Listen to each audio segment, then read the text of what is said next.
بسم اللہ الرحمن الرحیم۔ ہاں جی، یہ دو شعر ہیں علامہ اقبال کے۔ کہتے ہیں ایک دن کسی مکھی سے یہ کہنے لگا مکڑا، اس راہ سے ہوتا ہے یا اس راہ سے ہوتا ہے گزر روز تمہارا۔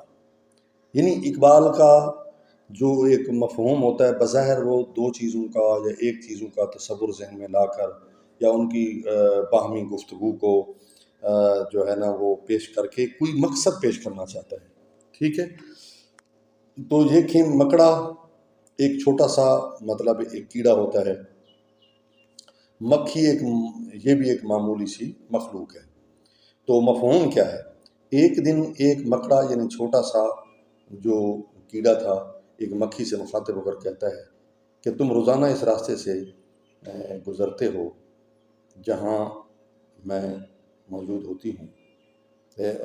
ہوتا ہوں۔ مکھی سے کہہ رہا ہے، مکڑا مکھی سے کہہ رہا ہے کہ تم روزانہ اسی راستے سے گزرتی ہو جہاں میں موجود رہتا ہوں۔ یہ شعر روزمرہ تشریح کیا ہے اس کی؟ یہ شعر روزمرہ زندگی کے معمولات پر روشنی ڈالتا ہے۔ بظاہر بے معنی یا معمولی نظر آنے والی چیزیں بھی وقت گزرنے کے ساتھ کسی بڑے واقعے کا پیش خانہ بن سکتی ہیں۔ ماشاءاللہ، یعنی یہ چھوٹی جو مخلوق ہے اس کو حقیر نہیں سمجھنا چاہیے۔ مقصد یہ ہے، دیکھیں قرآن مجید کی جو صورتوں کا نام ہے وہ سورہ نمل ہے، چوٹی والی صورت، ٹھیک ہے۔ سورہ عنکبوت وہ مطلب مکڑی والی صورت ہے، تو جو جالا بنتی ہے۔ تو اس لیے یہ چھوٹی جو چیزیں ہیں ان کو حقیر نہیں سمجھنا چاہیے۔ دوسرا شعر، لیکن میری کلیاں نہ جاگی کبھی قسمت، بھولے سے بھی تم نے یہاں پاؤں نہ رکھا۔ تو مکڑا کہتا ہے کہ شکوہ کرتا ہے، گلہ کرتا ہے کہ میری قسمت کبھی نہیں جاگی، میری قسمت میں بہار نہیں آئی، ٹھیک ہے۔ کیوں کہ تو نے کبھی میرے گھر میں پاؤں نہیں رکھا۔ تشریح، یہ شعر قسمت، امید اور محرومی کے جذبات کو ظاہر کرتا ہے۔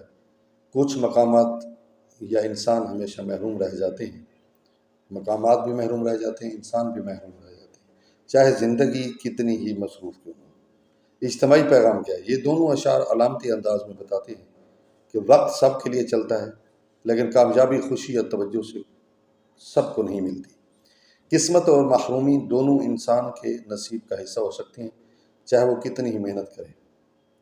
تو دعا ہے اللہ تعالیٰ ہمیں حقیر مخلوق کو بھی حقیر نہیں سمجھنا چاہیے، چھوٹی مخلوق کو بھی حقیر نہیں سمجھنا چاہیے، بلکہ اس کو وقت دینی چاہیے، اس کو اہمیت دینی چاہیے۔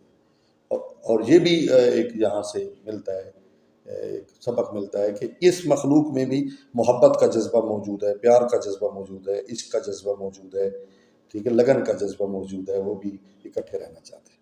اللہ حافظ۔